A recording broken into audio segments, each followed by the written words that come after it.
योगेन चित्तस्य पदेन वाचा मलं शरीरस्य च वैद्यकेन योपाकरोत्तं प्रवरं मुनीनां पतञ्जलिं प्राञ्जलिरानतोऽस्मि।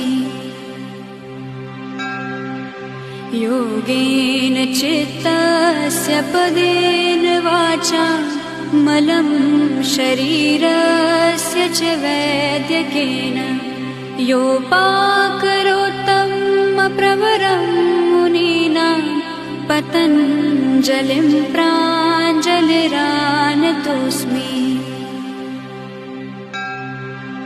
योगेन चित्तस्य पदेन वाचा मलं शरीरस्य च वैद्यकेन